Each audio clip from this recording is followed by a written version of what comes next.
Hey guys, Panzer J back here in Operation Thunderball. We're on turn number 4, January of 38, 4.7 for the Italians. Again, thankfully no housekeeping that I have to take care of from the German turn. So we're going to go ahead and get right into Italy here. So we have our one tech roll, and we're going to try for improved construction. That's currently at stage 1. So we need a 7 or higher and a 2. So Italy is really sucking out for tech rolls. I think we're 1 of 4. Okay, so on to purchases. Italy had 11 to spend, and we're going to spend 10 of it and save 1 IPP. So for the 10, we're going to buy a naval transport for 7. And unfortunately, we're going to lend-lease the Nationalists a cavalry for 3, so that's our 10. We took quite a few casualties taking Catalonia, and then on top of that, Bruce again hit his recruitment roll. So I don't really want to, but I guess the Italians will send something over to try to finish off the Republicans.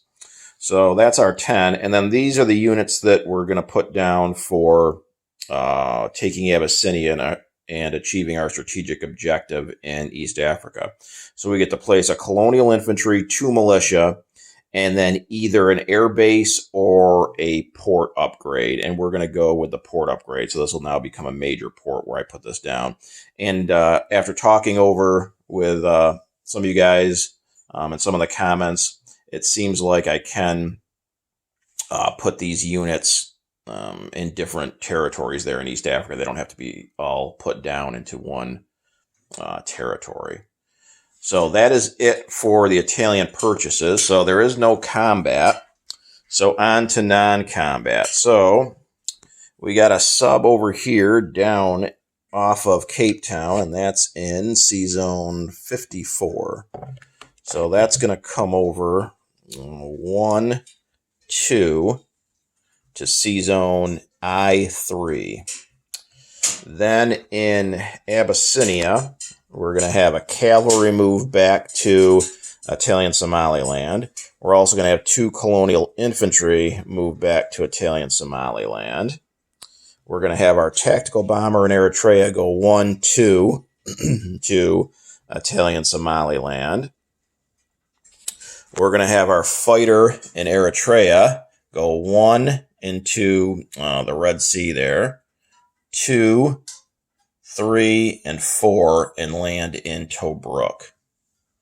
I'm not sure if the canal counts, but regardless, it has enough movement to reach Tobruk, whether it's 3 or 4. And I believe that might be it. Yeah, that seems like all we're going to do for the Italians for non-combat. So on to unit placement. So we bought a naval transport, which we're going to put down here outside of Rome in M3. And then we've got our cavalry that we lend-leased the Nationalists. So it'll leave, as usual, northern Italy and come around down and get dropped off there in western Andalusia. And then for our units in East Africa, for our strategic objective that we completed, we're going to put the colonial infantry down in Italian Somaliland. We're going to put 1 militia in Abyssinia. We're going to put the other militia in Italian Somaliland. And then our port upgrade is going to be there in Italian Somaliland. So we already have a minor port. So now that will become a major port. And that should be it for Italy for non-combat. So on to collect income. They're still at 10 and they saved 1, so they will again have 11 IPPs to spend next turn. So let's just do a couple of recaps here for some territories. So in Italian Somaliland, we have 4 colonial infantry, a cavalry, a militia, a tactical bomber, and then the port was upgraded to a major.